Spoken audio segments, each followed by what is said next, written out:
Right, so we're going to resume. Okay, so just a reminder, this is a friendly crew. We're all here because we want to learn from each other. And so grateful to have you all. My name's Hazel. I just happen to be a librarian who loves to meet other people who are doing really cool stuff in the world of libraries of things, and beyond. Any cool programming I love to learn about. But here I'm so excited to have Steve and Sarah and Stephanie today from the other side of the continental United States, from where I am, to talk specifically about their academic library of things. Um, Thank you so much, you guys, for joining us today and speaking about your library. I know you have have a presentation. Would you like us to ask questions throughout the presentation or save them to the end?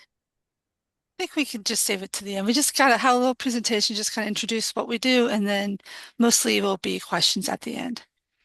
Totally. I think that totally makes sense because often you show us some other cool things. Folks, if you're like me and will forget your question at the end, just type it in chat. Yeah. And I'll keep track of that and I'll make sure to ask them at the end. So you don't have to worry about, oh, but I have more.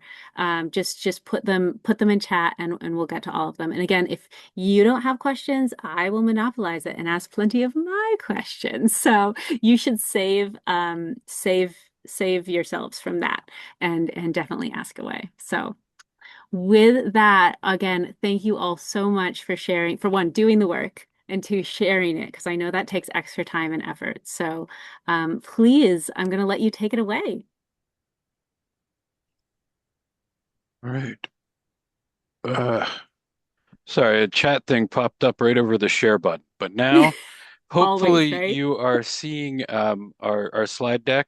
Thumbs up from anyone to confirm. Awesome. Yeah. Thank you. So, thank you for having us here. My name is Steve, and I oversee the operations in the library here that include the Library of Things. I've learned a lot from this group, and I hope that what we have to say here will be helpful to you. Our plan here is to give a quick overview of some of the things that make our library of things in an academic library different, perhaps, than in other places. And then, really, our excitement is about that sharing, learning from you. And of course, we can talk endlessly, so we love questions.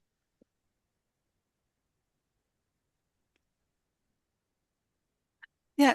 So we can introduce ourselves, and I'm Sarah, and I do the kind of the general, uh, all the small equipment, all the odds and ends of library things, all the kits and passes and calculators and all the other equipment. And then Stephanie will Hi, introduce herself.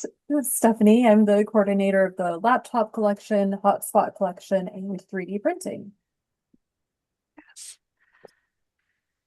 So yes, our library things is a little different than I think a lot of the sessions I've been to through the mutual aid societies, mostly public libraries, which I learned so much. But with our library things, we have to tie it into the university's mission. And so it's a little bit different. So one of our main focuses is just removing barriers, which we all do. But we also try to reduce the financial burden of college, which is a huge part of us. That's why we make things available. Like our most checked out things are laptop chargers, phone chargers, calculator, noise canceling headphones, whiteboard markers. Those are the ones that get the most circulation. So that's a little different, I think, than public libraries where they do a lot more diverse, a lot more stuff that we just can't do in the library. But we have added some kits that have been so helpful. Like we've had some craft kits and some outdoor kits, and we've added some passes recently, which have been a huge um, um, thing to really help reduce those barriers and the financial part of college and encouraging people to get out and explore things a little better. Also, I think our collection is really good at promoting sustainability and innovation. We have a lot of partnerships on campus, and some of our student partners, clubs and stuff have been really great.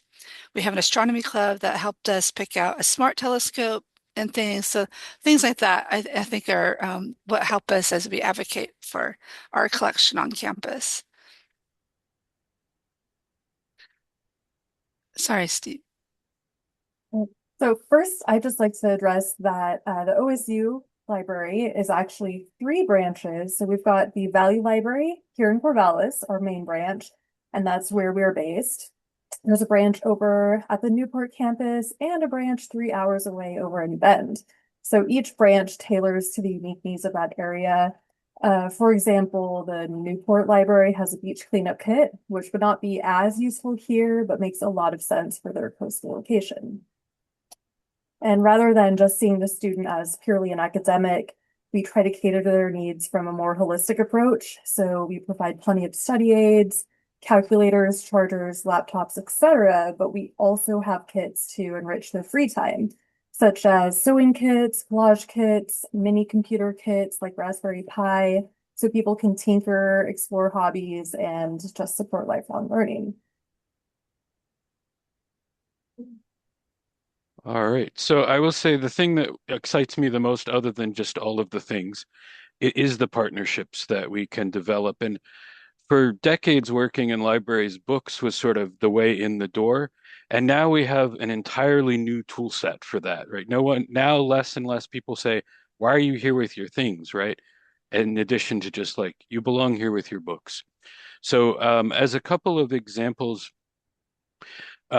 we partner with a lot of student clubs. Sarah talked a little bit about how they've helped us develop the collection, but that's sort of just the foot in the door. In addition to helping them feel like they're part of campus and contributing to the mission, we end up looping them in for more stuff. As an example, the horticultural club here on campus donated our first pass, which was to the Japanese gardens up in Portland, which has been fantastically popular.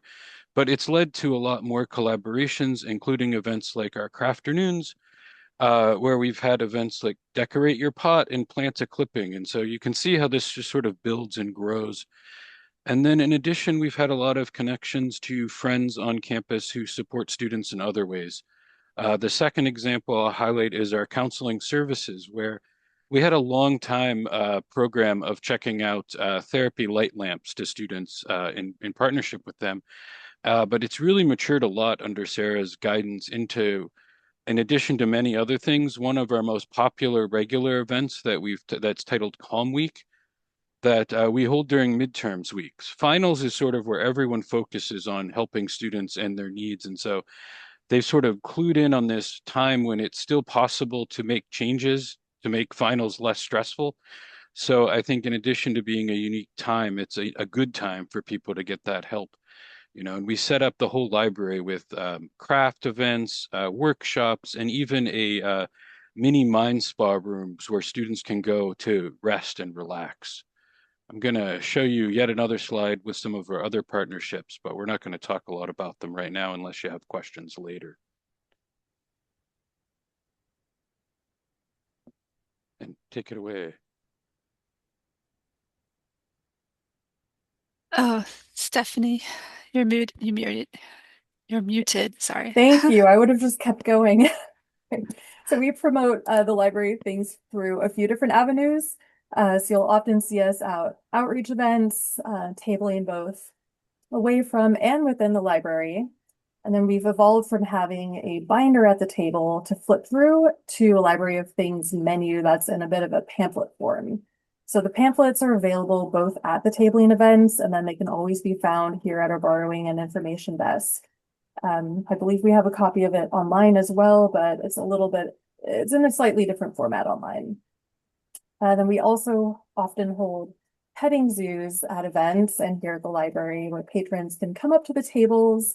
We've got them set up so folks can take a look at our items, flip through the equipment, and just see it all in person. So often we hear that folks are really pleasantly surprised at the huge variety that we offer. And it's stuff that they never even thought that we would have. So it's a great outreach opportunity.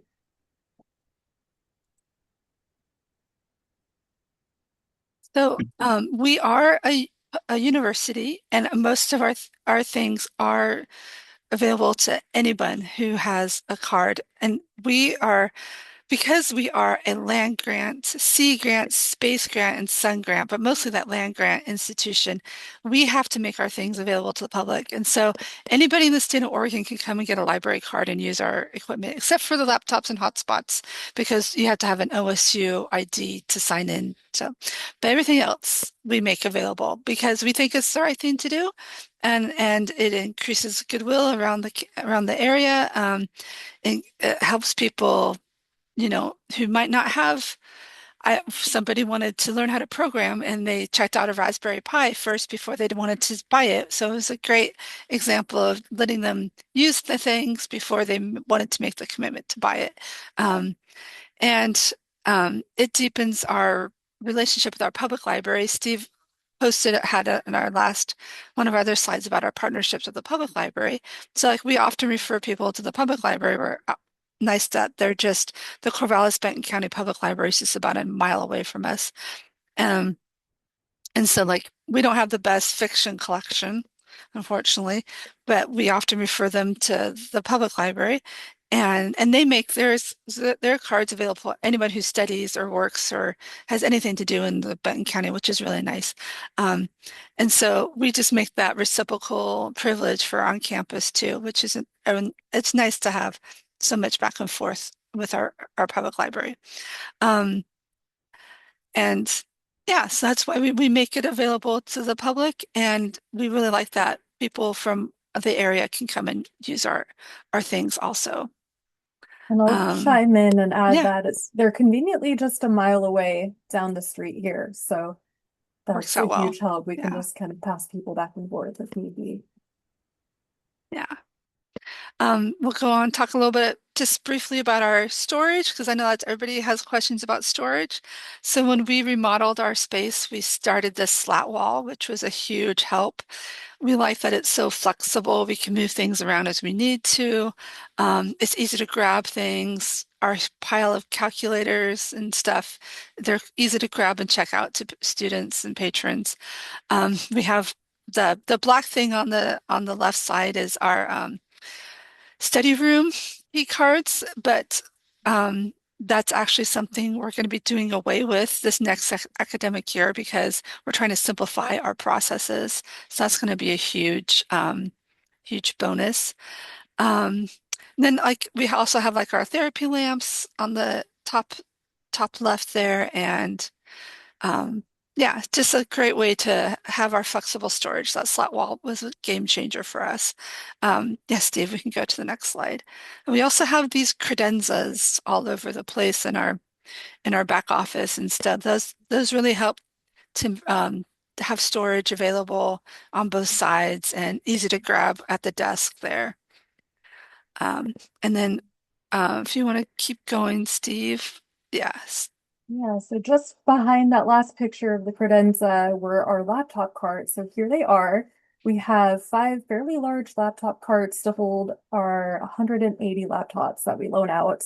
It's convenient because they power the laptops and it's a great way to keep them organized. We also store their bags on top of the cabinets along with a basket of chargers. So all of the items, the bags, laptops, and chargers are cataloged. They each have their own individual and unique barcodes. So that way you can keep track of the bags. Those are usually quick to disappear. And same with the chargers. So that's something that we've done to help better track our system and our collection. Oh, we also have a scripting station on the top left. You can see one of our students scripting the laptop. And that is something that we do in between every single checkout. So every time a laptop is returned to us, we script it, which means that we wipe the laptop of the prior patron's information, and then it is ready to go and get checked out to the next person. Yeah, so we just wanted to again talk a little more about storage. Boxes are always a big deal for library things. I really like using the really useful boxes. I'm sure you all probably have something similar. I like that they have all the different sizes. They're very durable and they stack really well. So that helps us when we're making kits and things. The art bin boxes are also really great for kits, especially the craft kits. They have a nice little handle on the side and they're very durable and stack. Stacking is very important when you don't have a lot of space. Um, And we've got a photo here, a better look at our laptop bags that we use. We use the Targus Slipskin laptop sleeve, which is pretty narrow, which is great because we got a lot of feedback over the years that folks didn't like to use our laptop bags because they were too bulky and didn't fit inside of a student's backpack. So we've got this really nice slim bag that still protects the laptop fairly well. And another bonus is that we can order them in bulk directly through Targus, which saves us a few dollars per bag, which really adds up, especially with a collection of this size. Mm. And then we've got board games as well. So we have over 400 board games in our collection. You can see from the slide here, we've got a credenza of board games. So just double that, and then that represents our collection. This is all behind the borrowing and information desk, just to help keep them better organized. And we have a little display behind the desk as well. But if somebody wanted to check out a board game, we have a placard system that's out in the lobby. So if you imagine a record store, or it's pretty similar to if you were at a Costco and you wanted to get a pair of headphones, expensive headphones. They don't actually have them out. They just have a card that represents the headphones that you pick out and then you take to the cashier. So our placard system has all of the available board games in organized bins out in the lobby. Folks can flip through those, grab the placard of the board game or several board games that they should check out at a time, bring that up to the desk, and then we'll go fetch the board games from our credenza and check them out to them. Once they're checked out, we have a storage system on our back end of the alphabetized placards that represents all of the board games that have been checked out. So we audit those every week just to make sure we didn't miss any. And if we did, we'll put them back out in the lobby. And then we also audit our board games once they return to us. So that's why we've got this picture of our big, beautiful scale. This is very accurate. It's down to the gram. So that is how we keep track of all of the pieces within the board games. If a board game is a gram or two off weight, then that's an indication that we need to dive through the whole board game, count the pieces, and make sure nothing's missing. And if it is missing, we have 3D printing here, so we can often print little replacement pieces or custom cuts, print and cut cards if they're missing cards and things like that.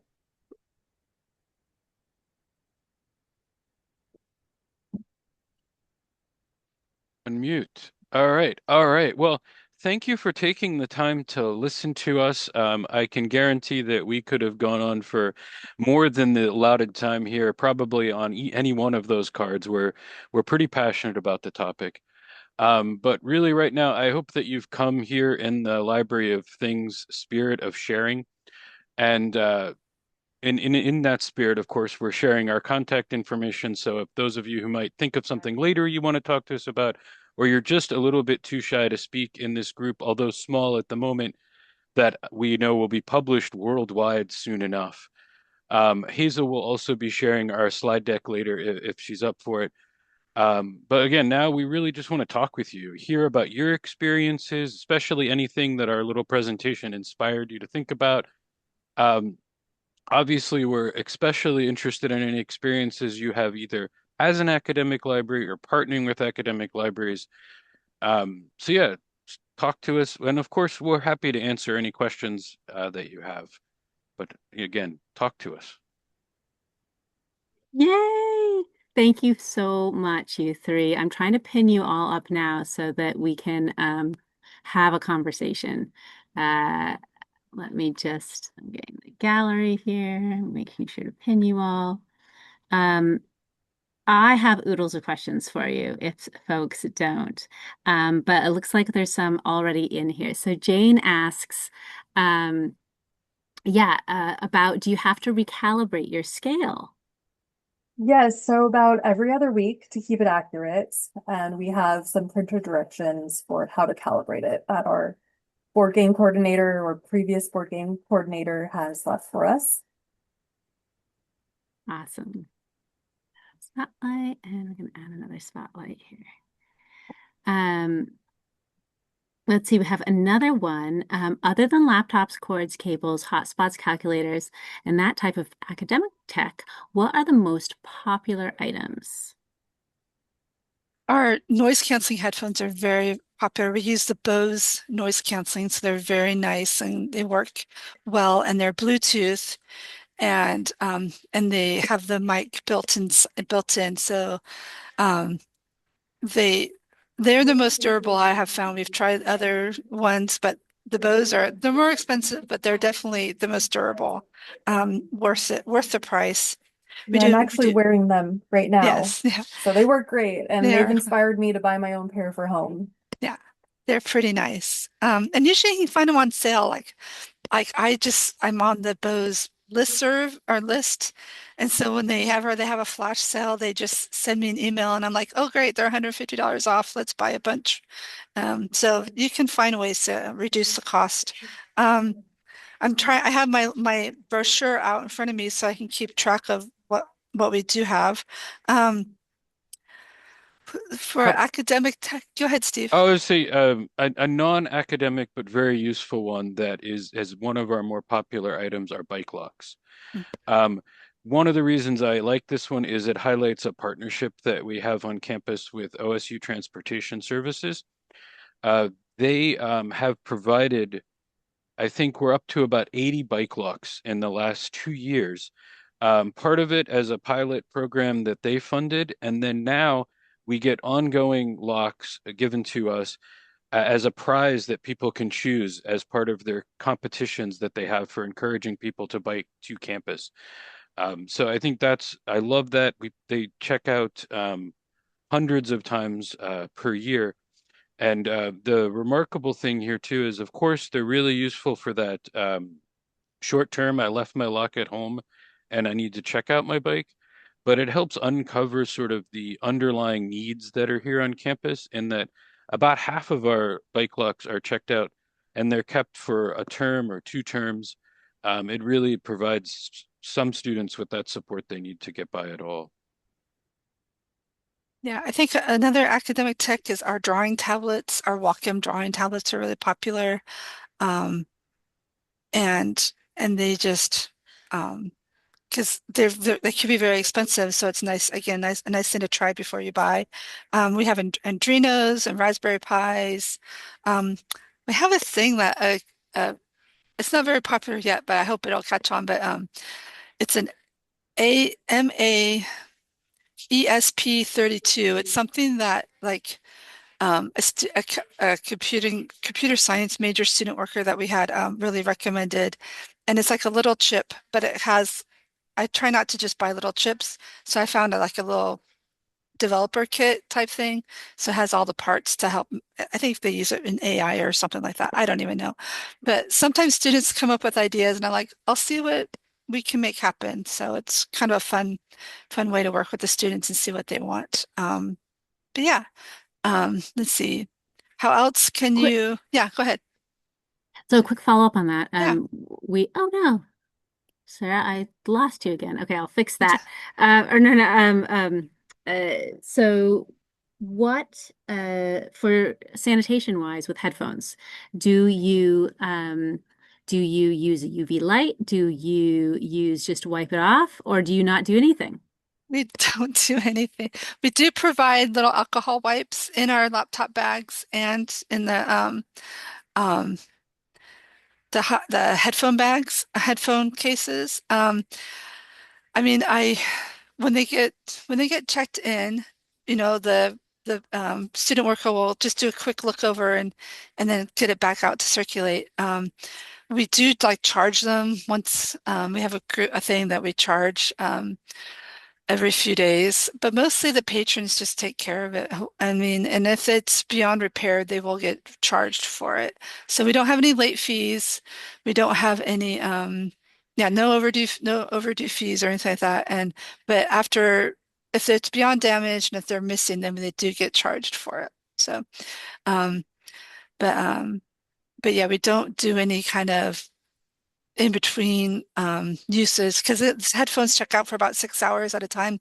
So it would take a huge part of our day to just maintain the cleanliness. If a student worker, when they get checked back, says that, oh, this is something Sarah needs to look at, we'll just pull it and put it on my desk and somehow I'll figure it out what to do with it. But yeah, so we try not, that's one of the things, I think that was one of the questions of how do we keep things simple or keep it so quick. So we just try to simplify our processes. Like we used to have like a bunch of different kind of scientific calculators for patrons to check out.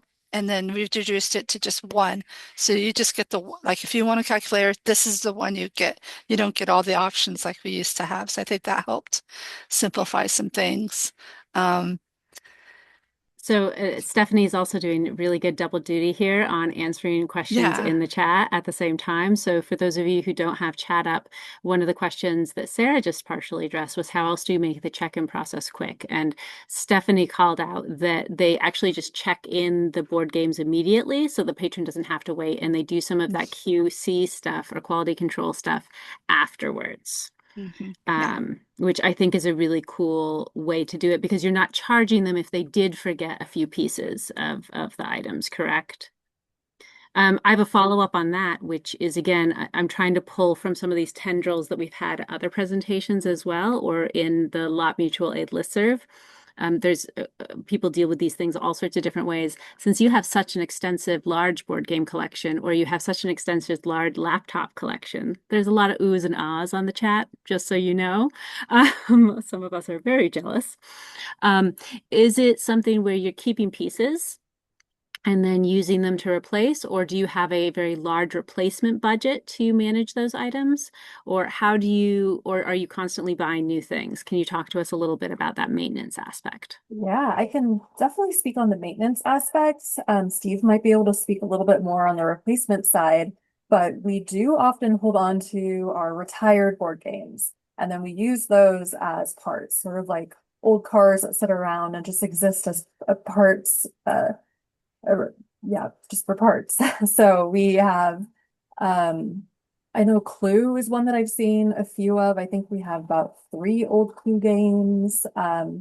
Just anything that's not really fit to circulate anymore, we'll keep around, and I've definitely used those as a resource to replace missing parts in our existing collection. Awesome. As far as budget goes, we don't spend a lot of money on the board game collection annually. Um, we do get donations sometimes, which can be helpful. Over the years, we have occasionally partnered with game stores in town where we'll advertise for them with a sticker in getting a reduced rate on some of the games. We don't have anything like that going now, but we do go out of our way to try and buy our games locally, even though it's only a handful every year. It's a huge So treat when that happens, and we get to go down to the game store downtown and look at them, and yeah, it's fun. They love it too. Yeah, way to build. I love how you guys are stressing also just the community connections and really meeting your patrons' needs, whether that be your students, but also the entire community. You've pulled out a lot of themes that we see over and over again from traditional libraries like yours, like ours, whether they're public, academic, or specialty. It's all about meeting those needs, and sometimes those needs aren't met by books, and sometimes they are. Cool. Okay, so another great question. We have some amazing resources that everyone has put into chat. So the crew who are presenting, I encourage you to take a look later. I know I'm going to be browsing the internet, so thank you all. We really appreciate you. Another question though that came up is are you all finding that more robust bib records are preferred for discovery, or are patrons preferring to physically browse things, or is it really a mix of both? And again, I think this is a question that a lot of us struggle with, especially where you folks, if I'm understanding correctly, I heard that you have most of this stuff behind the counter, but you have you have images in your search system, and then and placards as well, so that they kind of see part of the information but not all of it. They don't get to hold like some of it and explore. So we'd love to hear more about what you share with them and what not. I know sometimes people are like, but I wanted a gaming laptop and this is only this. So I'm curious if you've run into that. Yeah, I think it's really a mixture of both. We do have a lot of information on our website, but I do hear anecdotal stories about people just browsing the catalog and they come across something, and then we do try to link our library things in the catalog together, so that way the series is there. Um, but I find that it's a mixture of both. A lot of it's word of mouth. The brochure is really popular when we're at like orientation events and things, introducing new students to the library.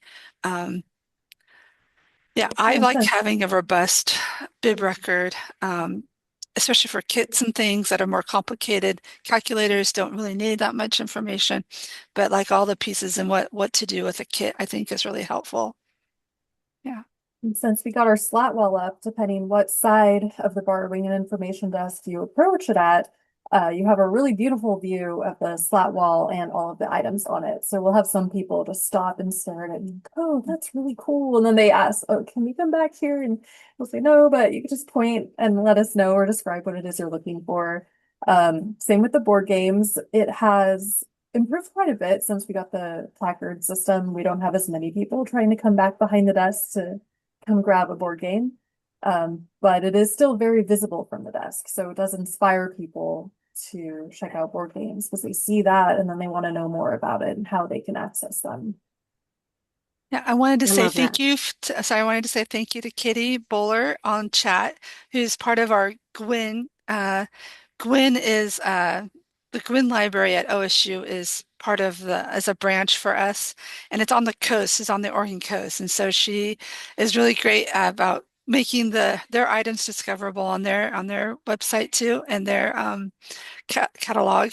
She's also really helping us getting those little icons into Alma. Alma is our collection, our library maintenance software. So she's been very helpful at getting all that discoverability out there and trying new things, which is really helpful. Thank you, Yeah. Sarah. That's too nice. Yeah. You're the best, Katie. Yeah, we love working with Katie over in Newport, Oregon. If you're ever in Newport, come say hi to Katie. And It it's a beautiful town. So yeah. I had already found that website. I was like, ooh, yay. So yeah, kudos from me as well. That was super cool. Do you store anything front of house? And if so, do you try to keep it an eye shot of the desk? Or No. have you not gotten No. there yet? None Yeah, of our no. circulating things are kept on the other side of the desk. That being said, we do keep a lot of things on the other side of the desk that feel Library of Things related or that are highly in demand from our Library of Things. We've got a puzzle table going all the time. It still shocks me that something I think of as old-fashioned for my grandmother is so popular with younger folks today. My generation, I think, mostly skipped that, but or maybe it was just me. The chess set is very popular. It's always out there. One of we've even got a giant Connect 4, which is really great when we have younger folks in the library, but even ones that aren't so young like the opportunity to make a little bit of noise. Um, but I would say the most significant has been in sort of crafting supplies. And Sarah's sort of spearheaded this, but we now have all sorts of crafting supplies right out there for people to use without having to talk with us. I got that idea from Katie about just keeping a little caddy on the tables, on some of our tables, and just keeping it full of markers and colored pencils and some coloring sheets, so there people can just grab things and take a little break if they want to.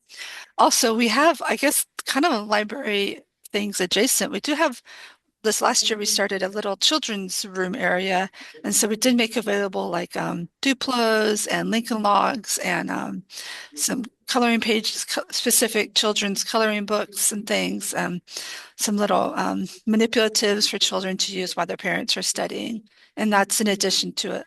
We have a separate student parent study room, so that's kind of an additional children's area, but it's fun to see the children out in an academic library. So This is so cool. Okay, so I have a question for you. Well, I have many, but we'll start with one while I wait for the other ones to populate more. Is so open access to resources. You guys have talked a lot about this, and obviously it's key. Just everything in your presentation says it. A lot of academic libraries, as well as like, for example, my public library. A lot of us are trying to source, open source textbooks. Mm. Um, have you done that in your computer software as well? Are your laptops filled with software that they need for specific classes, or are you doing kind of the open source versions of OpenOffice and and Word and things like that? Because that's something we've experimented with here. I'd like to experiment more. I'm currently running Linux, but not the rest of the place isn't. So anyway, I'd love to know what you folks do. Well, we have an awesome partnership with our university IT. That's who we work with to build the image. But Yeah. really, the inspiration for the image comes from feedback from our students over the years. So if we hear that there are a lot of students needing ArcGIS, then we'll make sure that that is on the image. We do try to prioritize more open source programs. I know we use a lot of open source for our 3D printing. So that's something that we encourage patrons to use when they're designing their 3D printing. But it's a little bit of both. Like we do still rely quite heavily on Microsoft. So we have the Microsoft Suite available on our laptops. We're running Windows 11.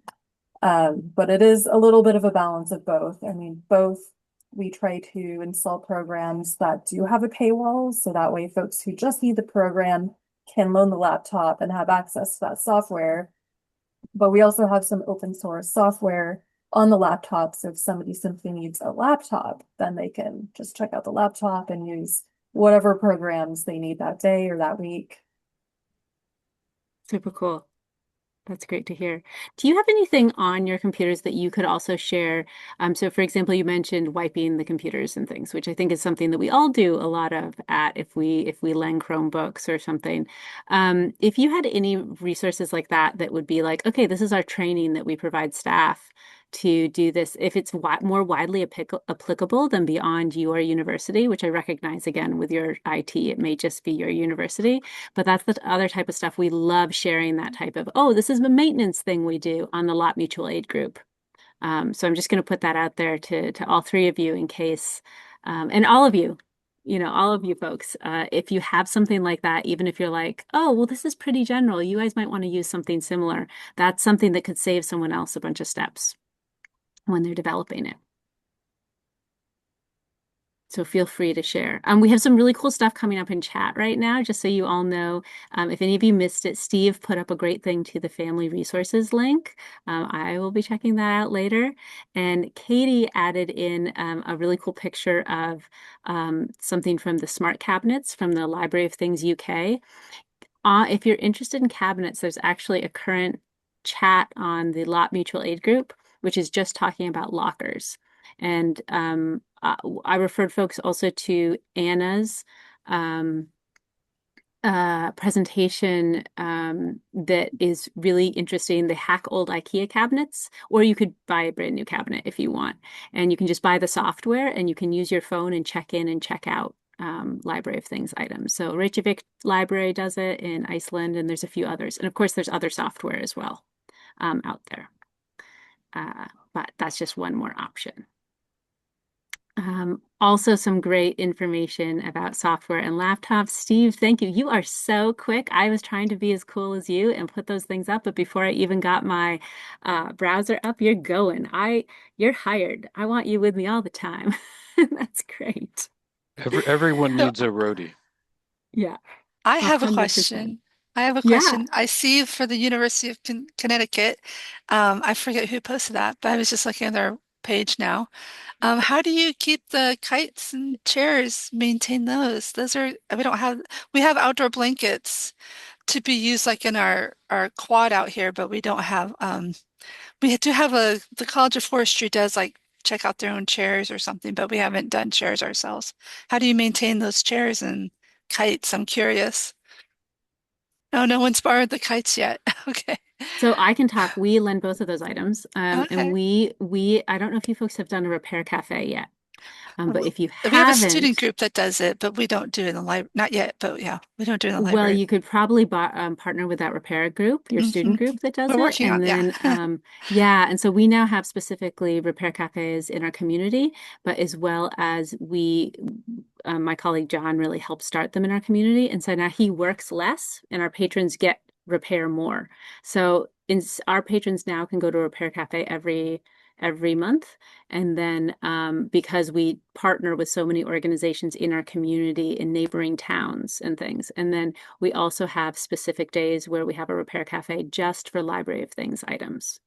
So it's pretty, not that John and I don't do our fair share of just standard repair anyway, but that really reduces our workload. Really. Yeah. Um, and it's a fun time. Um,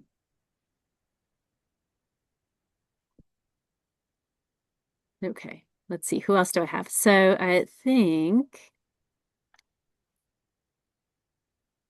Oh, so if you're interested in repair cafes, we also have kind of some support on the Library of Things mutual aid listserv for that too. So there, if you just look up repair, you'll see a bunch of threads on that and some folks, some ways to help identify people. So it's worth potentially checking that as well. If you need more help, just email me and I can get you hooked up depending in Oregon, out where y'all are, you have an amazing resources. And so plugging into your community and the culture of repair and things is just wonderfully jealous. Okay, so we have a few more questions. Um, one, I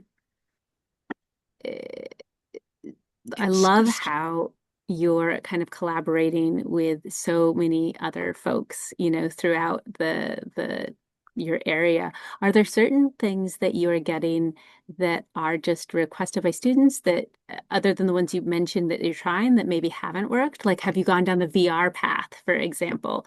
And what have been your I think it's really important for us to be honest about our failures. I'm about to send a Library of Things a message to the listener being like, here's something I failed on this year. So have you guys had that? For us, it was a ball ice cream maker that just, yeah, that was not good.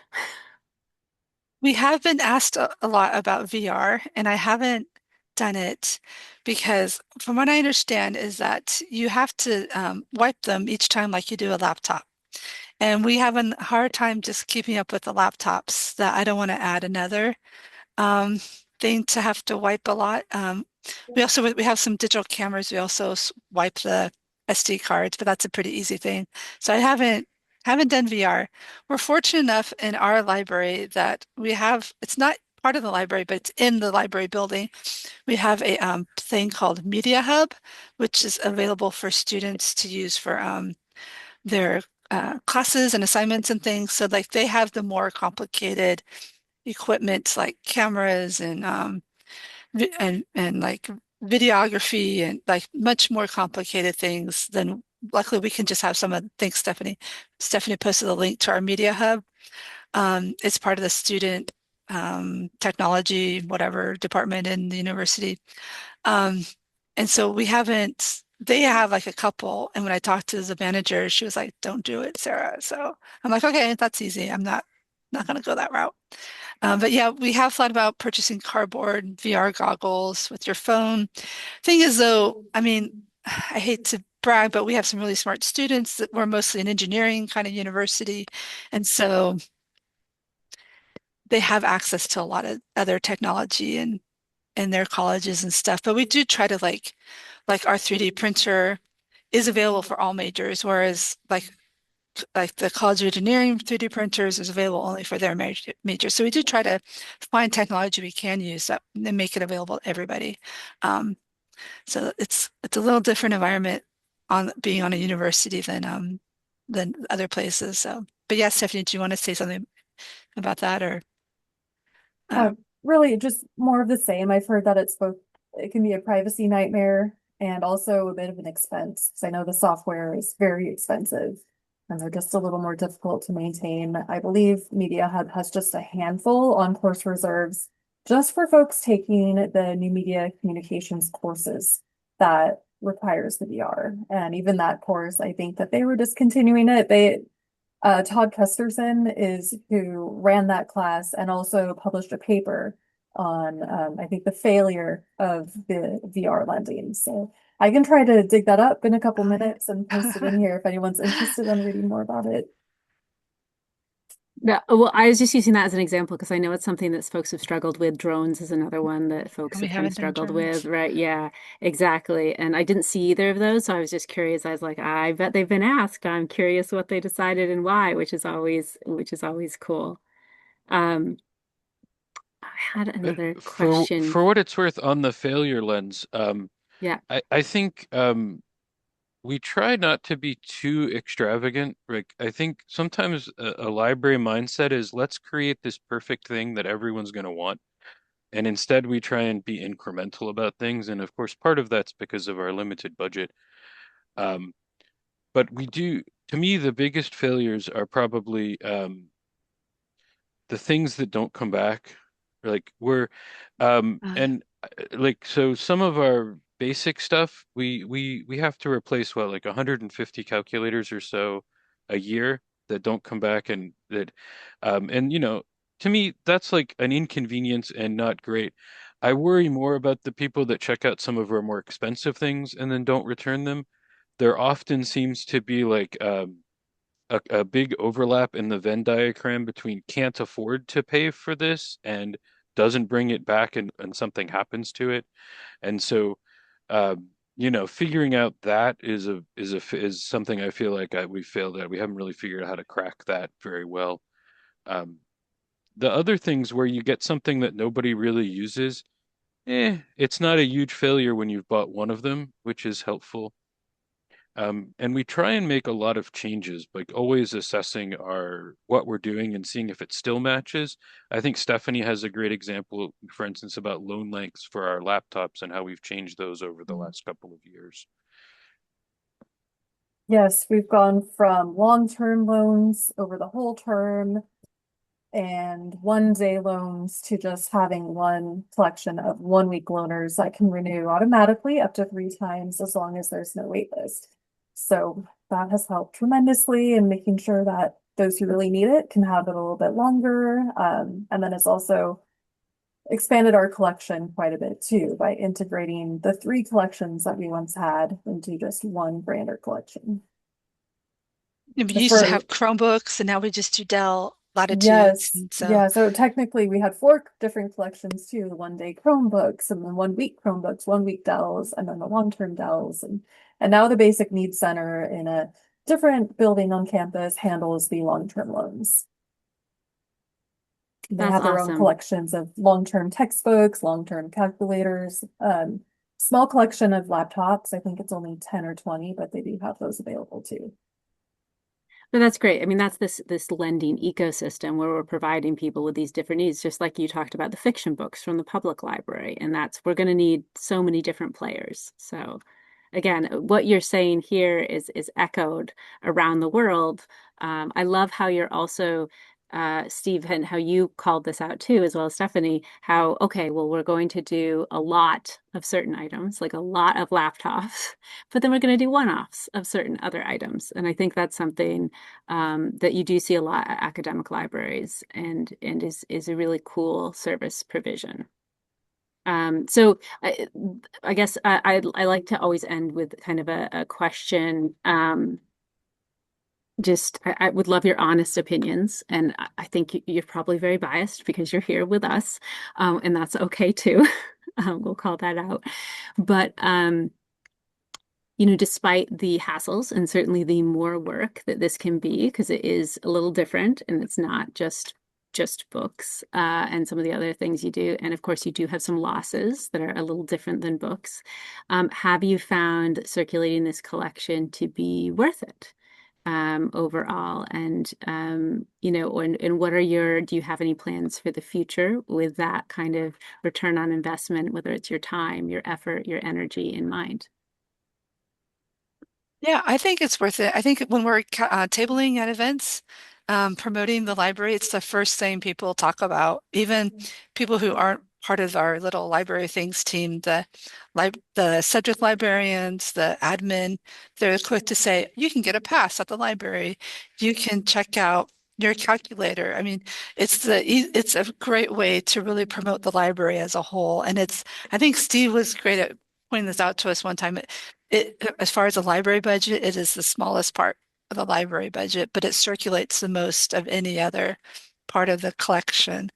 And I think that when I remember hearing that, I was Same. like, oh my gosh, we are really making a difference. And that's really helpful. Yeah.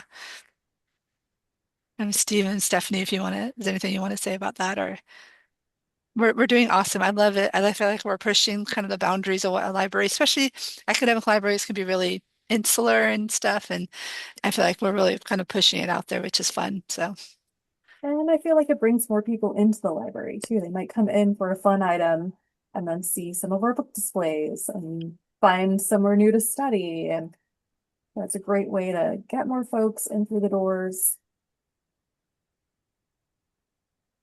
Yeah, I That's think it's certainly was what it oh, was for us.